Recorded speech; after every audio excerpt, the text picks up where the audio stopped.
So it's taken me a while to decide what my favorite band of all time is, but if you ask me right now, I would say Pearl Jam, and my favorite album of all time is 10 by Pearl Jam. It is just phenomenal. One of the only albums ever released, I think, that does not have a single bad song. And actually, there's not even like a good song. They're all great. And that's what's so special about 10. It is my favorite album of all time. It's taken me a while to decide, but today I'm gonna stop and rank every single song on 10 as the CD almost falls out because the case is partly broken up there. From best to bestest, because that's how it works here when we talk about Pearl Jam. We got Eddie over there too, just by the way. If you haven't already, make sure to check out my ranking of Nevermind by Nirvana and Appetite for Destruction by Guns N' Roses.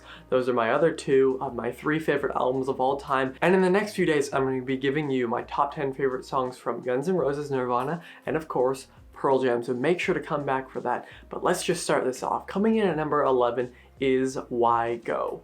Now, I really enjoy this song. I think it is a fantastic song. That's the problem here, is that a lot of people will disagree with some, and a lot of people will agree with a lot of my placings too. But Why Go is a really great song. It just isn't as good as the other ones because it doesn't have something that makes me want to always listen to it, you know. It's still a fantastic song. I will never skip it while listening to it on the album, but sometimes if I'm listening to it on my playlist, I don't always want to listen to it. Coming in number 10 is Deep. Now Deep, again, it's another fantastic song. That's the problem, is that these are all basically A to A plus songs, like 9 to 9 out of 10 songs if I were to give them a rating. So it's really difficult, but Deep is an amazing song to listen to at the gym just because it's very hardcore, we'll say, and I really enjoy Deep. Again, just like it doesn't have that thing that makes me want to always listen to it, but I'm really stretching for problems here. Coming in number 9 is Oceans. Now I love Oceans. I've listened to Oceans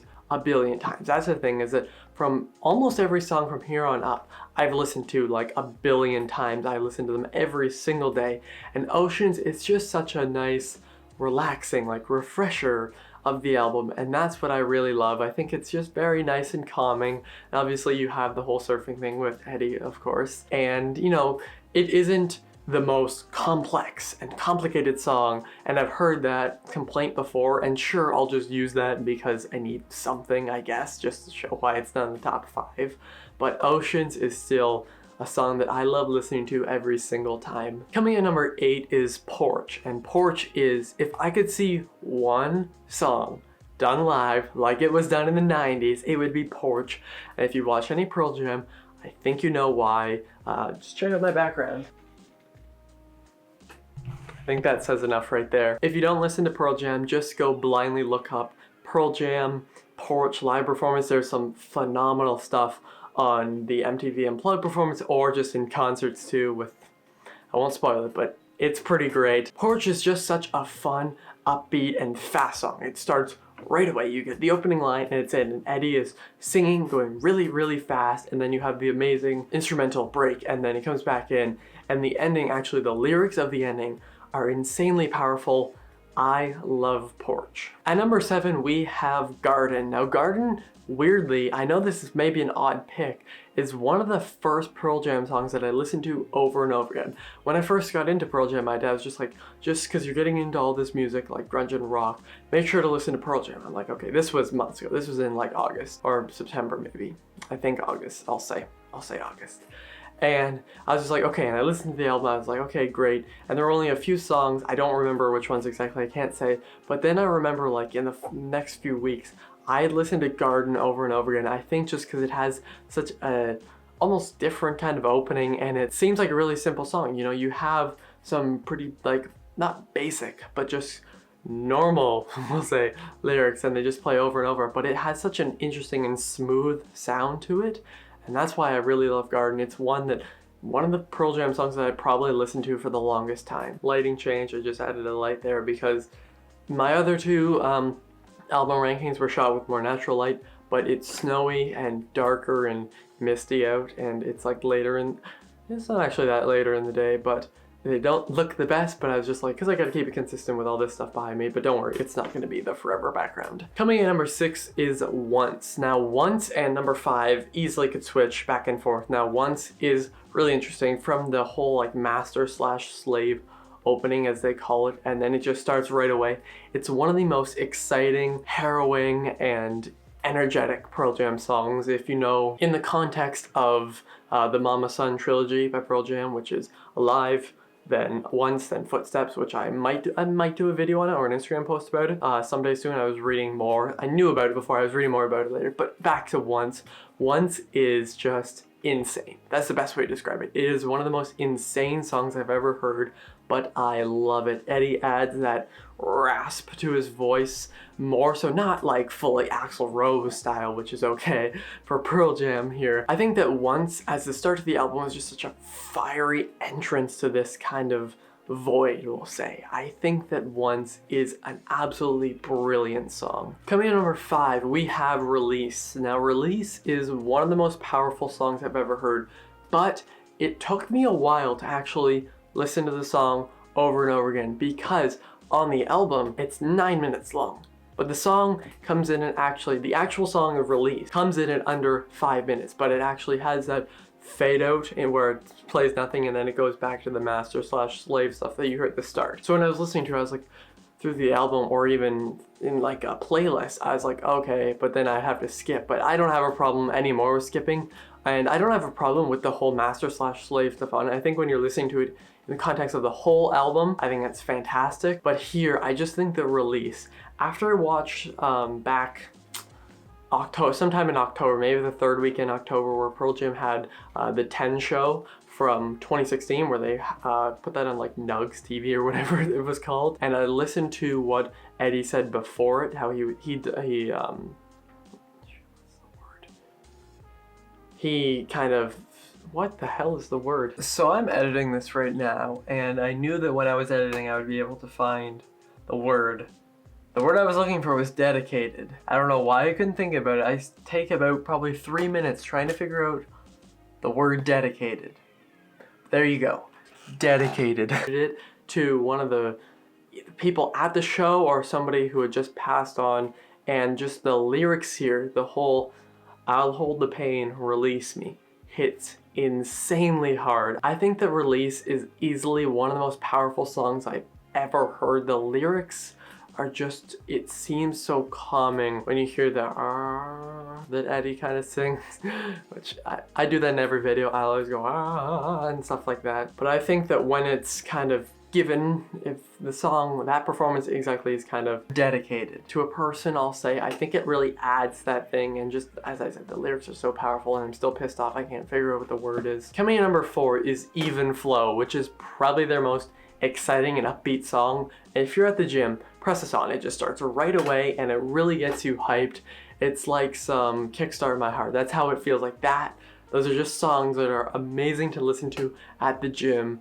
And Even Flow, maybe, you know, when you first hear it, you don't exactly know every word he says, but that's okay. There's a funny shirt I saw in like Redbubble or something that says Even Flow, mozzarella butterflies, because its thoughts arrive like butterflies, but it sounds like it anyway. And once you read that, it won't leave your head. But I think the Even Flow, it's another one kind of like Porch. I think I mentioned with Porch. I know I mentioned with like a few of them that I didn't listen to right at the start. I don't know why. It starred on the album. It's one of the ones, it's like Alive, Even Flow, and Black are starred on the album, but it is easily one of the best songs. Like, I think that everything came together. It's exciting, it's electric, Eddie's vocals, along with all the instruments. Everyone is really at the top of their game here. This is top tier Pearl Jam. Coming in number 3 is Alive, and I know that's a lot of people's number ones, and I have no problem with that. I think that Alive is one of my favorite songs of all time. A bunch of these are, but Alive is just, in the context of the Mama Son trilogy, it's very different, but then when you have the whole stuff with Eddie's actual life with his father. Oh, my dog's outside. Cool, that happened last time. And then you have the whole thing with Eddie and his father in real life. I think it really adds this extra layer to Alive that you never would have expected before. When you first listen to it and you don't know that story of Eddie and his father and all that, look it up if you haven't, if you're a fan of Pearl Jam. It really adds this extra layer and it makes the song hit more hard, and I always love the wah. Coming number 2 is Jeremy. Now Jeremy has, again, some of the most emotional and some of the most powerful lyrics ever. Try to erase this from the blackboard. When you know what the song's about, which if you know the song Jeremy, you probably know what the song's about, or if you've seen the video, which is one of my favorite music videos ever, even though Pearl Jam hated it. It is just chilling every single time. Jeremy is a brilliantly made song, but it is chilling as hell. Telling the story of a teenage boy who committed suicide in front of his entire English class, I think it was, is haunting. And the song, when you know the meaning, is haunting and you listen to it differently. But in a weird way, you can't help but sing along because the song is so catchy. It's really important. When it comes to grunge music, Jeremy is one of the most important songs ever. I think the lyrics, as I said, have some insanely powerful moments, but it's just such a great song. It's energetic. Once again, I keep using that word, but it's true. Jeremy is another one of my favorite songs. But coming in at number 1 is Black. Now, Black is my favorite song of all time. It's taken a while for me to choose a song that wasn't originally from a musical to be my favorite song of all time for a while, because if you follow the channel, I was into musicals, I still am, for a while, and then only recently, back in like August, I really got into rock and grunge. I just listened to it at the perfect time. Black is a song about letting go of a relationship. He says first relationship, but a relationship in general, and I listened to it right as I was getting out of one, and I think it's a perfect kind of coping mechanism. And that final verse, well, not the live one, which is the live one too, but the final verse, I know someday you'll have a beautiful life, I know you'll be a star in somebody else's sky, but why can't it be mine, is probably my favorite verse, or whatever you want to call it, of all time. And then of course, when you have stuff like the MTV Unplugged one, you have the we belong together, and it adds that layer of emotion. I think that if you haven't checked out Black, I actually highly recommend checking out their performance on MTV Unplugged, because it adds that whole other layer, and you can see the emotion of the song in Eddie especially. I think that Black, as I said, is my favorite song of all time. It is easily one of the best ever written. It's so iconic, and I know it's not everyone's favorite because it is slower compared to something like Alive, Even Flow, Once, all these things, but it is one of the most important songs, especially to me. As I said, it is my favorite song of all time, and if you've listened to 10, I really hope you have. I know a lot of people watching here are big Pearl Jam fans. Tell me your ranking in the comments down below. Do you agree with mine? I know a lot of people will have Black, Jeremy, or Alive as their number ones just because they're probably the most popular, along with Even Flow too. There's so many, and then normally from like 8 to 11, those always switch around, I think. So let me know your ranking in the comments down below. What is your favorite Pearl Jam album besides 10? Because I mean, that is everyone's favorite, let's be honest. Do you want to see me rank other Pearl Jam albums like Versus? I might do that, but for this I just wanted to rank my 3 favorite albums of all time from my 3 favorite artists. Thank you all for watching. I'll see you guys next time. Over and out.